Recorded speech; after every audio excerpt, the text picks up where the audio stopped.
I stood in front of the bathroom mirror at 5:30 hours, razor in hand, watching my reflection like it belonged to someone else.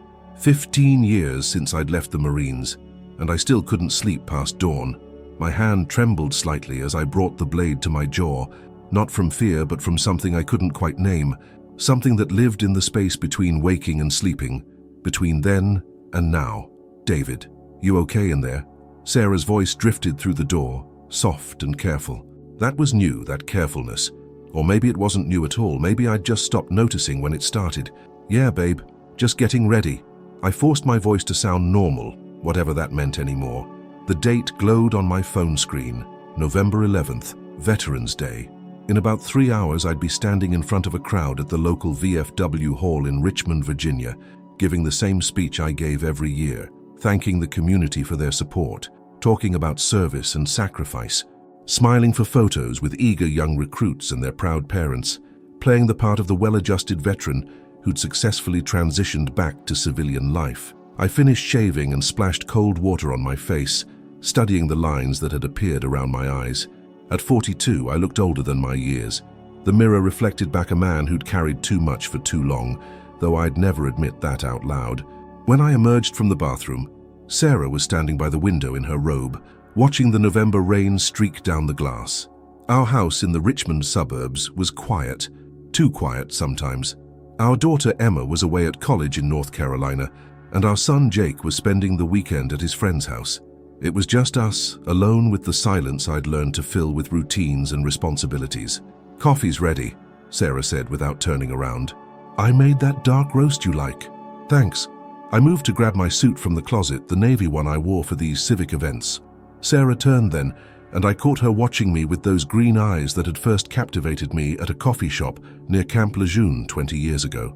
Back when I was a young sergeant with more confidence than sense, and she was a teacher with a smile that could make you forget where you were. "You don't have to go, you know," she said quietly. "I'm sure they'd understand if you needed to skip this year." "I'm fine, Sarah." The words came out sharper than I intended. "It's just a speech. I do this every year." She nodded, but her expression said she didn't believe me. "Okay, I'll be there, front row, like always." I wanted to tell her she didn't need to come, that she'd heard this speech a dozen times before, but the truth was, I needed her there. Needed to see her face in the crowd, grounding me, reminding me why I kept showing up, kept pretending everything was all right. The rain intensified as I drove toward the VFW hall, my windshield wipers beating a rhythm that felt uncomfortably familiar, like helicopter blades, like the sound of boots on sand. I gripped the steering wheel tighter, forcing myself to focus on the present, on the asphalt beneath my tires, on the traffic lights changing from red to green, on anything but the memories that pressed against the edges of my consciousness like uninvited guests. Richmond looked beautiful in the autumn rain. The trees lining Monument Avenue blazed with orange and gold, despite the gray sky, and the historic buildings stood proud and solid. I'd chosen this city deliberately when I left the Corps, far enough from the base to feel like a fresh start, but close enough to the military community that I wouldn't feel completely untethered. The VFW hall parking lot was already filling up when I arrived. I recognized several faces, fellow veterans, local politicians, community leaders. A young Marine in dress blues stood near the entrance, probably assigned to color guard duty. He couldn't have been more than 22, with that same fierce pride I remembered wearing like armor at his age. "Good morning, sir." He snapped a crisp salute as I approached. "Morning, Marine?" I returned the gesture automatically, muscle memory kicking in. "First time on color guard?" "Yes, sir. Sergeant Ramirez said it's an honor." "It is," I told him, meaning it. "You wear that uniform well." Inside, the hall buzzed with pre-ceremony activity. Folding chairs arranged in neat rows, an American flag positioned perfectly at the center of the small stage, a podium with a microphone being tested, the smell of coffee and pastries wafted from a side table. Everything organized, everything planned, everything under control. "David, there you are." Tom Henderson emerged from the crowd, his VFW cap sitting at a jaunty angle on his gray head. Tom was a Vietnam vet, 73 years old, with the kind of weathered face that came from living through hell and choosing to smile anyway. He'd become something of a mentor to me over the years, though I'd never quite figured out his secret for making peace with the past. "Hey, Tom. Good turnout this year. Best we've had in a while." He clapped me on the shoulder. "You ready with your speech?" "Same as last year," I said, patting my jacket pocket where I'd tucked the index cards I never actually needed. Tom gave me a long look, the kind that said he saw more than I wanted him to. You know, David, it's okay if you're not okay. Nobody expects you to be perfect. Before I could respond, Mayor Williams approached with his campaign smile. Tom drifted away, leaving me to navigate the handshakes and small talk. I slipped into the role easily, the competent veteran, the community leader, the man who had his life together. It was a performance I'd perfected over the years. Sarah arrived just as people began taking their seats. She looked beautiful in a simple navy dress, her blonde hair pulled back, a small American flag pin on her collar. Our eyes met across the room, and she gave me a small, encouraging smile. I wondered what she saw when she looked at me, whether she recognized the man she'd married or just the shell he'd become. The ceremony began with the Pledge of Allegiance, followed by a moment of silence for fallen veterans. In that silence, I heard everything I'd been trying not to hear, the echoes of voices that no longer existed outside my memory, the phantom sounds of a war that had ended years ago but continued to rage in the battlefield of my mind. When it was my turn to speak, I climbed the 3 steps to the stage and stood behind the podium, looking out at the sea of faces.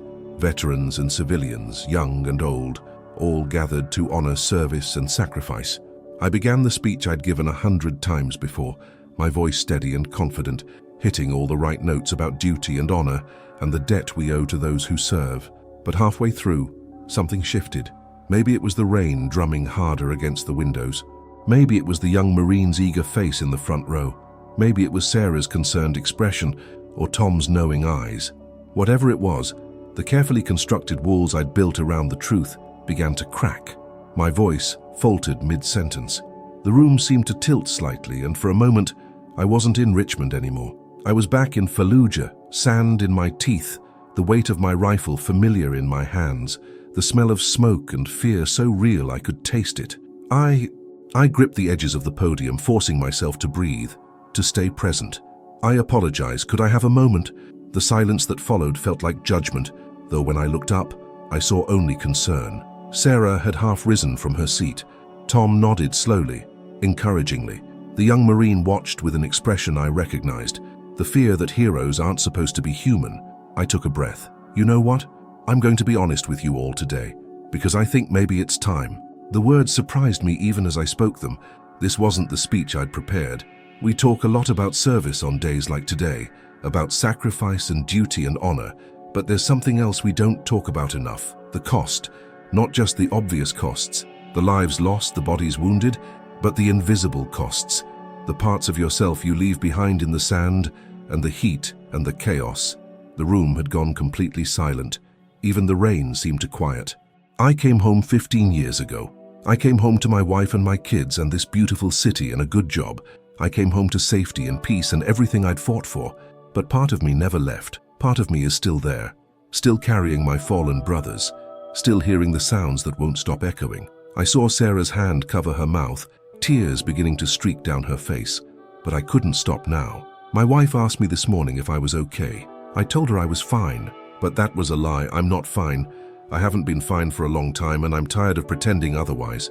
The applause that followed was softer than usual, uncertain. People didn't quite know how to respond to a veteran who admitted he wasn't okay.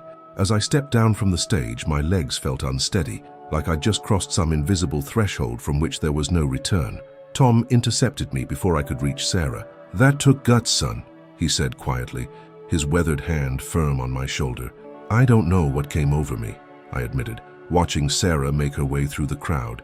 Maybe it was exactly what was supposed to happen. Tom's eyes held understanding. "You can't heal what you won't acknowledge, David. Trust me on that." Sarah reached us then, and without a word, she wrapped her arms around me. I felt her trembling slightly, or maybe that was me. "Let's go home," she whispered, "just for a little while." The rain had lightened to a drizzle as we drove home, neither of us speaking.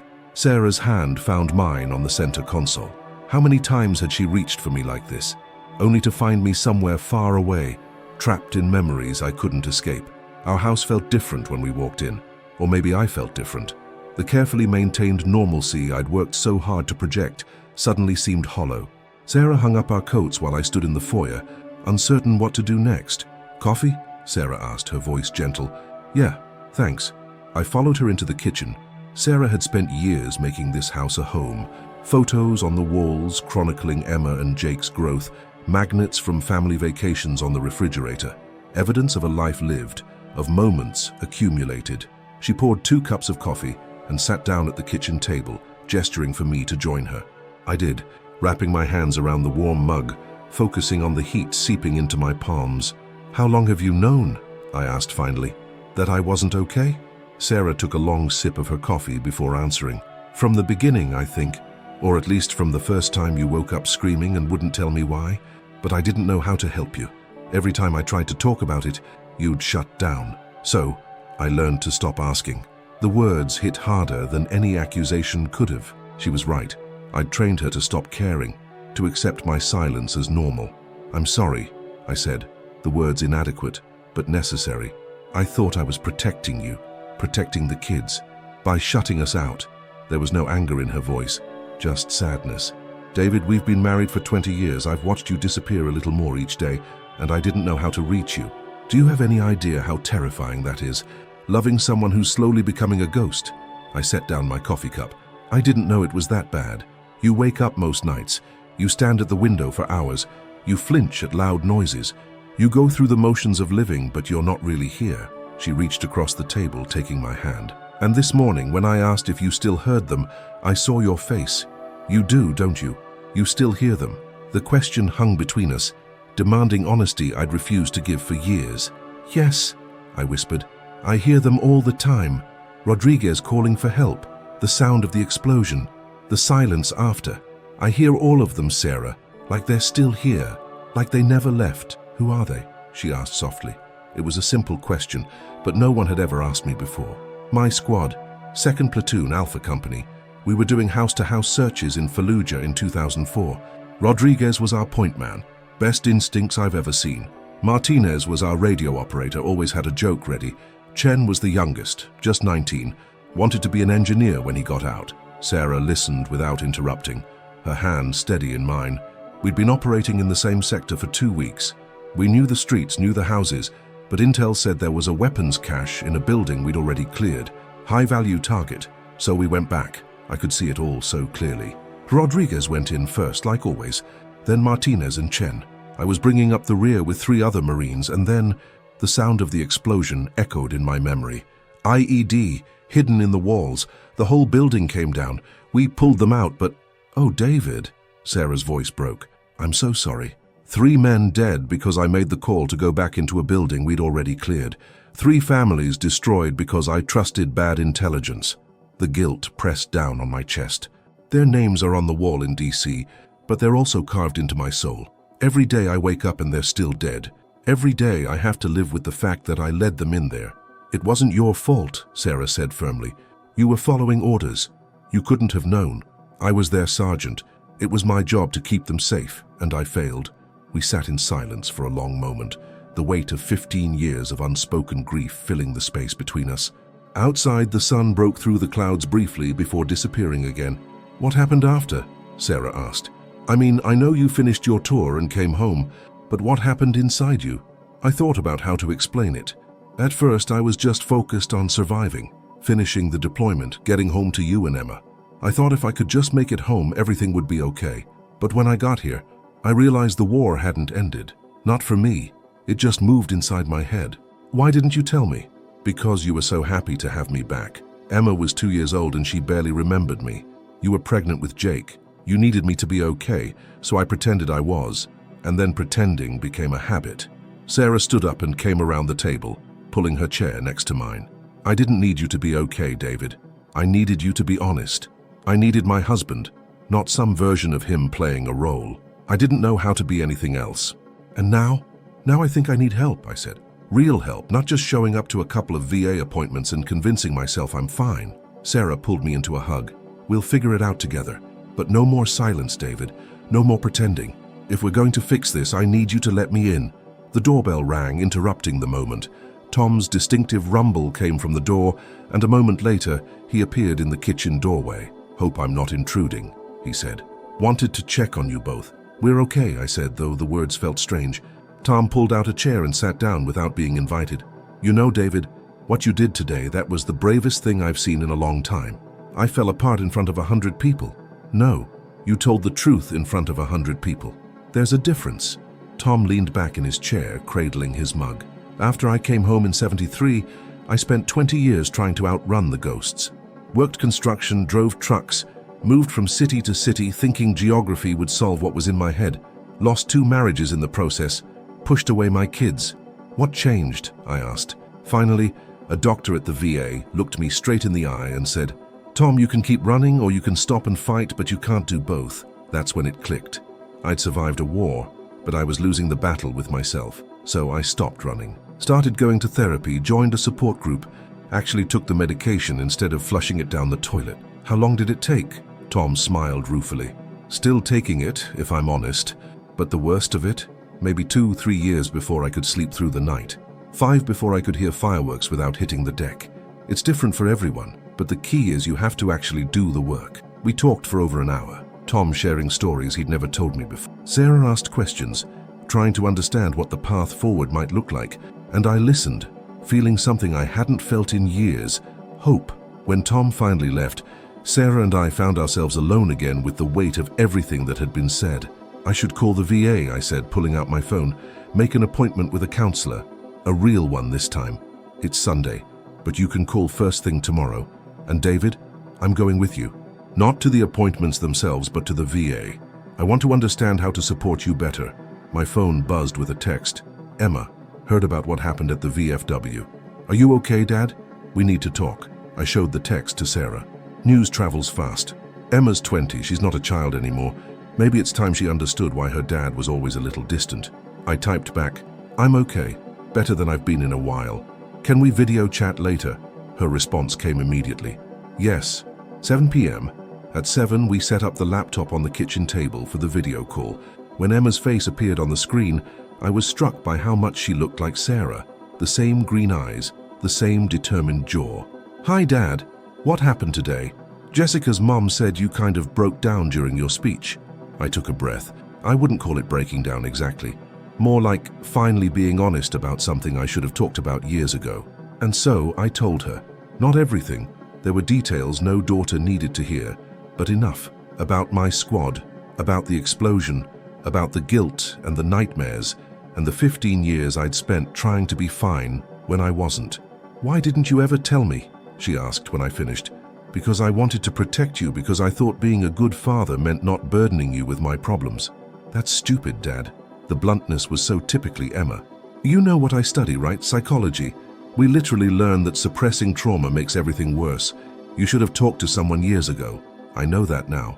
Are you going to? Get help, I mean. Yeah, I'm calling the VA tomorrow to set up counseling, and your mum and I are going to do some couples therapy. Emma nodded approvingly.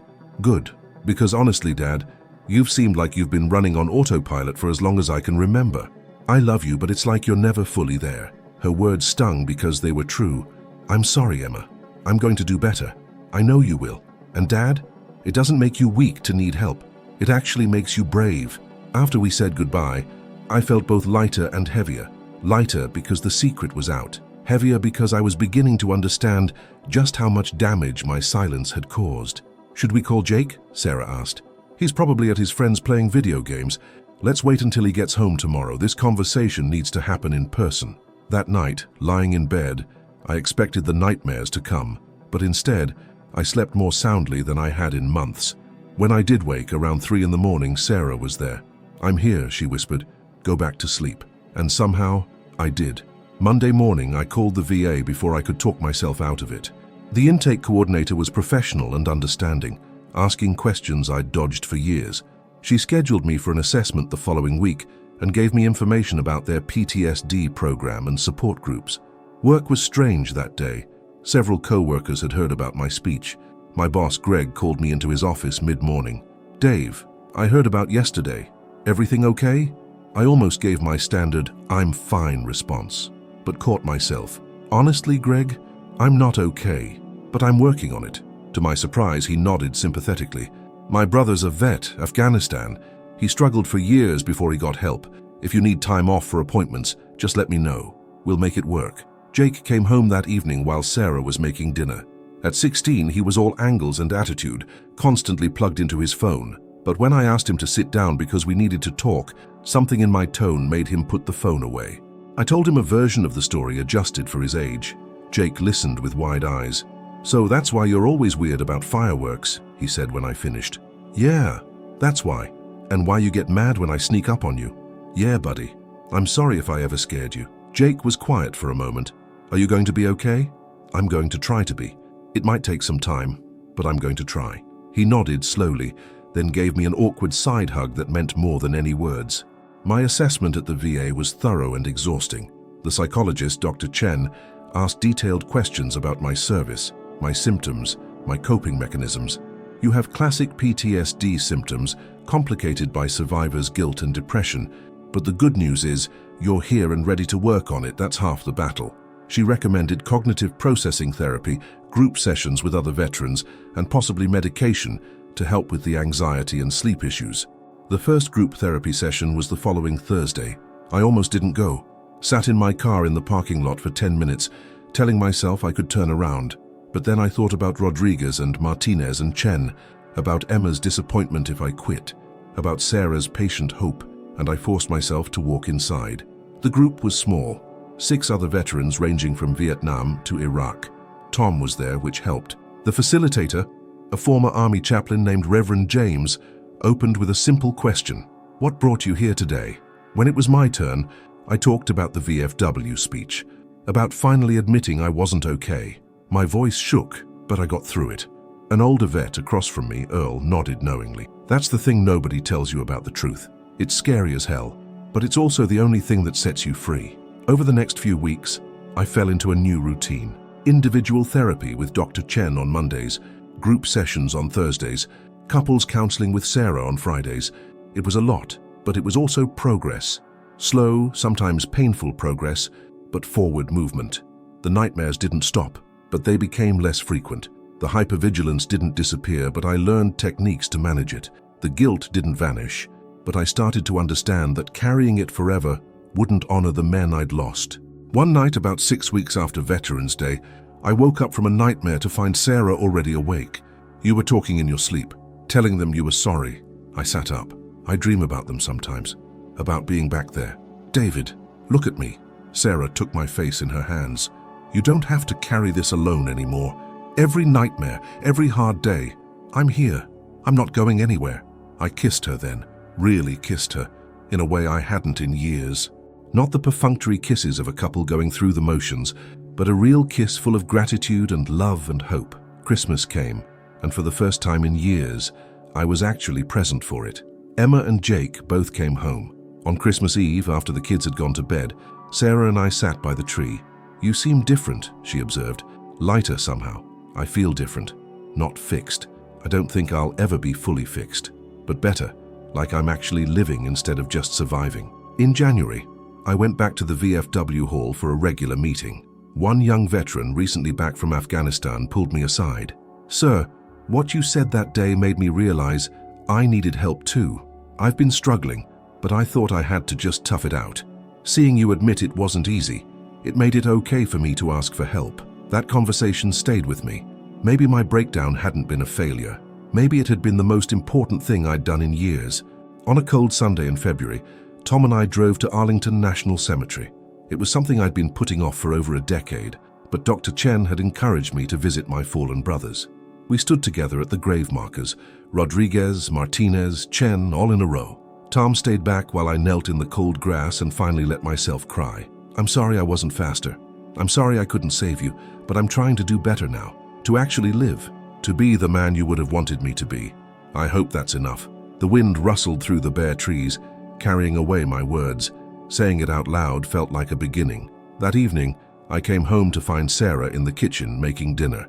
Jake was at the table doing homework, complaining about calculus. Emma was on video chat from her dorm, arguing with Jake about something trivial.